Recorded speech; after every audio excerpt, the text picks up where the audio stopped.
बात करेंगे आज हम एक ऐसी औरत के बारे में जिसने दौलत के नशे में अंधी होकर अपने घर को उजाड़ दिया और अपने आशिक की खातिर अपने शोहर को भी कत्ल करवा दिया और दौलत भी हासिल ना कर सकी और अपने बच्चों से भी हाथ धो बैठी।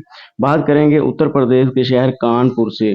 कानपुर में एक कोयला नगर कॉलोनी होती है, वहाँ पे एक राजेश गौतम नाम का आदमी रहता है, उसकी बीवी उर्मिला गौतम होती है। नाजरीन ग्रामी, अब राजेश गौतम जो होता है उसके पास बहुत ज़्यादा प्रॉपर्टी होती है, ज़मीनें होती है, 45 करोड़ रुपए नकदी भी उसके पास होता है।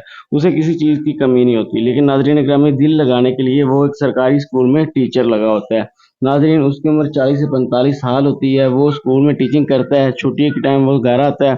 उसका रोज़ का मामूल होता है कि सुबह-सुबह वो उठता है, एक्सरसाइज करता है और चहलकदमी के लिए बाहर जाता है। उसके 2 बेटे होते हैं, वो अपने बेटों को भी अमूमन साथ लेके जाता है और बाहर चहलकदमी करता रहता है। उसके बाद घर आता है, स्कूल की तैयारी करता है, नाश्ता करता है और स्कूल चला जाता है। छुट्टी टाइम फिर वापस आता है। उसकी ज़िंदगी कुछ यूँ ही गुज़र रही होती है कि एक दिन वो सोचता है कि यार इतना ज़्यादा पैसा है, इतनी ज़्यादा ज़मीनें हैं, सब कुछ है, तो क्यों ना कुछ किया जाए। वो अपने लिए एक बेहतरीन सा मकान बनवाना चाहता है। वो अपने ग्रुप में, जो कि उसका ग्रुप भी काफ़ी अच्छे दोस्तों का होता है, व्हाट्सएप ग्रुप होता है और पढ़ा लिखा होता है, बड़े-बड़े ऑफिसर उसमें होते हैं, ठेकेदार भी होते हैं। वो अपने ग्रुप में मैसेज करता है कि मैं अपनी बिल्डिंग तैयार करवाना चाहता हूँ, अपने लिए एक बेहतरीन सा घर तैयार करवाना चाहता हूँ। वहाँ पे एक ठेकेदार भी होता है ग्रुप में, वो उससे राब्ता करता है, कहता है मैं भाई तुम्हारा घर तैयार करवा दूँगा। इस तरह वो मान जाता है। उसका नाम शोकू शंकर होता है। नाज़रीन ग्रामी, उस ठेकेदार ने उससे सारा राब्ता किया। राब्ता करने के बाद राजेश गौतम जो होते हैं वो ठेकेदार को काम दे देते हैं और जितना भी सामान चाहिए होता है सारा सामान दे देता है और घर बनना शुरू हो जाता है। अब सीन कुछ ये होता है कि राशद राजेश गौतम जो होता है वो तो स्कूल डेली चला जाता है, लेकिन पीछे से जो भी कोई सामान चाहिए होता है या कोई चीज़ चाहिए होती है तो वो उसके घर से उर्मिला गौतम देती है और ठेकेदार बार-बार उसके घर आता-जाता रहता है। यूँ नाज़रीन ग्रामीण, ठेकेदार का बार-बार उसके घर आना-जाना जो होता है उसकी बीवी के करीब होना शुरू हो जाता है, नज़दीकियाँ बढ़नी शुरू हो जाती है। अब जो राजेश गौतम होता है उसकी उम्र 40-45 साल होती है। अब जो ठेकेदार होता है शौकत शान, उसकी उम्र जो होती है 25-27 साल होती है। ऐसे करते-करते उसकी और उसकी बीवी की नज़दीकियाँ बढ़नी शुरू हो जाती है। यूँ उनमें दोस्ती होती है, मोबाइल नंबर एक्सचेंज चेंज होता है और अक्सर यूँ होता है कि ठेकेदार साहब जब भी वो टीचर स्कूल गया होता है, ठेकेदार साहब उनके घर आते हैं, घर आने के बाद उसकी बीवी के साथ अपना टाइम वगैरह स्पेंड करते हैं, स्पेंड करने के बाद चले जाते हैं। हमसाये लोग इस चीज़ को नोटिस करते हैं कि जब राजेश गौतम घर नहीं होते तो उस टाइम ये ठेकेदार घर आता है और इतनी देर घर रहता है और चला जाता है। वो राजेश गौतम को ये बात बताते हैं कि तुम्हारी बीवी जो तुम्हारे पीछे इस ठेकेदार को अपने घर में घुमाती है, तो जब तुम चले जाते हो तो ये आता है और जब तुम आने वाले होते हो तब ये तुम्हारे घर से जाता है। अब राजेश गौतम अपनी बीवी से बात करता है कि लोग जो है ना अच्छा इस चीज़ को नहीं समझते, लिहाजा तुम इसको अपने घर आना बंद करो, इसको रोको। और उसको भी बोलता है ठेकेदार को भी कि भाई तुम्हें जो भी कोई चीज़ चाहिए हो तुमने नेक्स्ट टाइम हमारे घर नहीं आना, बल्कि तुमने मुझे फ़ोन करना है या मुझे बताना है, तुम्हारे पास वो चीज़ पहुँच जाया करेगी। वो कहता है जी ठीक है, इट्स ओके हो गया, मैं आप लोगों के घर नहीं आया करूँगा। बीवी भी कहती है कि ठीक है, नेक्स्ट टाइम हम इसे घर नहीं मंगवाया करेंगे। अब राजेश गौतम होता है उसको इस चीज़ के ऊपर शक नहीं होता क्योंकि उसकी बीवी भी इसे इत्मीनान में ले रही होती है और दूसरी तरफ से ठेकेदार भी उसे इत्मीनान में ले रहा होता है। ऐसे ही ये वक़्त गुज़रता रहता है।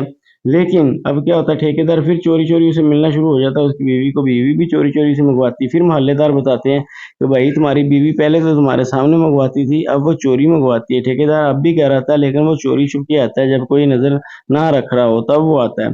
अब की बार जो होता है राजेश गौतम जो होता है उसे काफ़ी ज़्यादा गुस्सा आता है, वो घर आता है और अपनी बीवी को भी काफ़ी सख्ती से डाँटता है और ठेकेदार के पास जाता है, उसका हिसाब करता है, उसको बोलता है कि भाई तुम्हारे जितने पैसे रह गए ये तुम अपने पैसे लो, यहाँ से चलते बनो, नेक्स्ट टाइम तुमने हमारे घर नहीं आना। उसकी छुट्टी करवा देता है, सारे पैसे वगैरह दे के एक नया ठेकेदार रख लेता है, काम करना शुरू हो जाते हैं। लेकिन यहाँ पे सीन क्या होता है? सीन ये होता है कि एक दिन राजेश गौतम जो कि बाहर टहलने जाते हैं तो एक मारुति कार आती है जो कि बड़ी स्पीड में होती है। स्पीड में आने के बाद वो उसको टक्कर मारती है और राजेश गौतम जो कि मौके पे ही दम तोड़ जाते हैं और वो मारुति कार जो कि एक दरख्त में जाके लगती है और उसका एक टायर भी फट जाता है और उसकी भी कंडीशन काफ़ी ज़्यादा ख़राब हो जाती है। ड्राइवर वहाँ से उतरता है, उतरने के बाद भाग जाता है।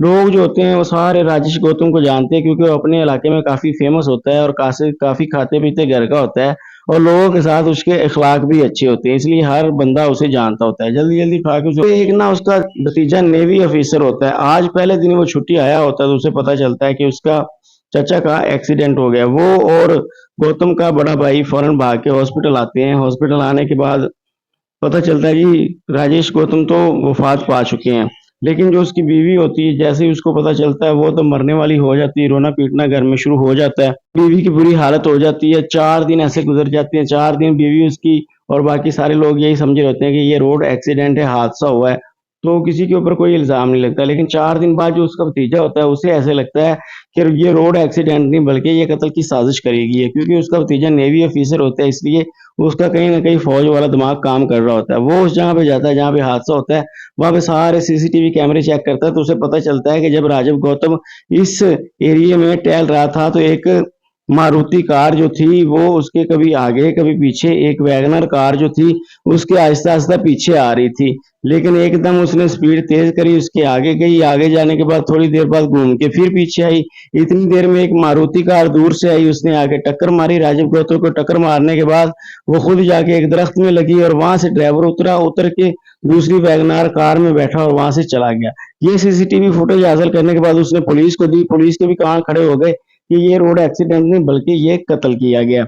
ऐसे नाजरीन ग्रामी, जैसे ही ये बात उनके घर पहुंचती है तो उसकी बीवी जो होती है राजेश गौतम की, अरिहा गौतम, वो फौरन जाती है पुलिस स्टेशन में और जाके अपने उसी भतीजे के ऊपर जिसने ये सीसीटीवी फुटेज निकलवा ली थी, उसी के ऊपर उसके बाप के ऊपर इल्जाम लगवा देती है कि मेरे इस भतीजे ने और मेरे जेठ ने मिलकर मेरे शोहर का कत्ल किया है, क्योंकि ये सारी जमीनें और पैसा सारा हड़प करना चाहते थे। पुलिस वाले इस एंगल से भी तफ्तीश करते हैं, लेकिन उनको 3 भाई होते हैं, किसी भाई में कोई इस तरह की चीज नजर नहीं आती कि दौलत की वजह से इन भाइयों में आपस में कभी कोई लड़ाई हुई हो, बल्कि सब में प्यार मोहब्बत और अच्छा चीज नजर आती है, इसलिए वो इस एंगल से तफ्तीश करना बंद कर देते हैं। लेकिन पुलिस वालों को कुछ दिन पहले की वारदात का पता चलता है कि कुछ दिन पहले हॉस्पिटल में एडमिट करवाना पड़ा था राजेश गौतम को, तो पता चलता है कि किसी ने खाने में जहर दे दिया था। तब बीवी के ऊपर शक नहीं जाता, लेकिन पुलिस वाले फौरन हॉस्पिटल जाते हैं। वहां पे पता चलता है कि किसी ने उनके खाने में जहर मिलाया था, इसलिए किसी की ये साजिश थी। यानी पुलिस वालों को एक चीज तो समझ आ जाती है कि राजेश गौतम का कत्ल करने की प्लानिंग काफी दिनों से चल रही थी। अब दूसरी बात ये चीज सामने आती है, मोहल्ले वालों की तरफ से पता चलता है कि ऐसे ठेकेदार भी बार बार उनके घर आता था। पुलिस वालों को फौरन शक राजीव की बीवी के ऊपर, रिया गौतम के ऊपर और उस ठेकेदार के ऊपर जाता है। फौरन दोनों को जाके गिरफ्तार कर लिया जाता है।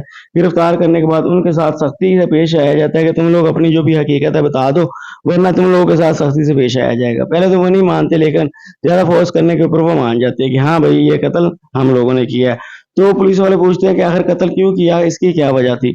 तो बताते हैं जी वजह ये थी कि हम दोनों को आपस में मोहब्बत हो गई थी, हम दोनों आपस में शादी करना चाहते थे, इकट्ठे रहना चाहते थे। वो तो अरिया गौतम जो थी अपने शोहर से डिवोर्स लेके उस अपने आशिक के साथ शादी करवा सकती थी, लेकिन यहाँ पे सीन ये था कि अगर वो शादी करवाती तो अकेली शादी होती, लेकिन उसके पास इतनी जमीनें और इतनी जायदाद थी और इतने पैसे नकदी थे, तो वो चाहती थी कि सारा माल भी मैं हड़प कर जाऊं। वाहद उसका शोहर ही था जो रास्ते में कांटा था, अगर वो निकल जाता तो उसके बच्चे भी उसके पास रह जाने थे, उसका जितना माल था वही सारा उसके पास रह जाना था और उसका आशिक ठेकेदार भी उसे मिल जाना था। तो ये दोनों मिलकर प्लानिंग करते हैं कि क्यों ना हम इसको इस तरह मारें कि ये मर भी जाए और हमारा नाम भी ना आए। पहले जहर मिलाया, लेकिन जहर में प्रोग्राम फेल हो गया। उसकी वजह ये थी कि दोनों भाई फौरन उठा के राजीव गौतम को जल्दी जल्दी हॉस्पिटल ले जाते हैं। यहाँ पे उसका मैदा वाश होता है और वो बच जाता है। ये वाली प्लानिंग फेल होने के बाद अब की बार उन लोगों ने अच्छी सी प्लानिंग बनाई कि हम इसको रोड एक्सीडेंट करेंगे। ऐसे ही वो एक क्रिमिनल के साथ राब्ता करते हैं कि रोड एक्सीडेंट करवाएंगे। क्रिमिनल जो होता है वो पैसे लेके भाग जाता है। अब उनका होता है क्या, उनका नुकसान हो जाता है कि क्रिमिनल के खिलाफ एक्शन भी नहीं ले सकते कि क्या हम किसी का कत्ल करवाना चाहते थे, कोई हमारे ही पैसे लेके भाग गया, ऐसे भी नहीं बोल सकते थे। लिहाजा इस बार उन लोगों ने सोचा कि हम खुद कुछ करेंगे। इसलिए अब जो अरिया गौतम होती है वो खुद, और जो ठेकेदार होता है वो खुद वैगनार कार में बैठे होते हैं। दूसरी तरफ जो ड्राइवर चला रहा होता है मारुति कार, वो एक ड्राइवर हायर किया होता है उन लोगों ने रेंट के ऊपर, और जो अब वैगनार कार चला रहा होता है वो उसके जो ठेकेदार होता है उसके मामा का बेटा होता है। ऐसे ये लोग करते हैं। मारुति कार वाला एक्सीडेंट करता है, एक्सीडेंट करने के बाद वैगनर कार में आता है और ये चारों मिलके भाग जाते हैं। और जो रिया गौतम होती है वो घर, खबर पहुंचने से पहले घर पहुंच जाती है। ऐसे खबर पहुंचती है इसलिए वो पहले किसी के ऊपर जब फोर्थ हुआ था इल्जाम नहीं लगा रही थी। 4 दिन बाद जब भतीजे ने बोला कि ये एक्सीडेंट नहीं बल्कि मर्डर है, तब उसने जाके फौरन अपने भतीजे के ऊपर इल्जाम लगाया था। उसकी भी वजह यही थी। अब सीन कुछ यूं है कि जो होता है ड्राइवर मारुति कार का वो तो भाग जाता है, लेकिन जो भांजा होता है अरिया गौतम होती है वो ठेकेदार होता है, ये तीनों गिरफ्तार हो जाते हैं। अब ये तीनों जेल के अंदर हैं और इनका ट्रायल चल रहा है सेशन कोर्ट में।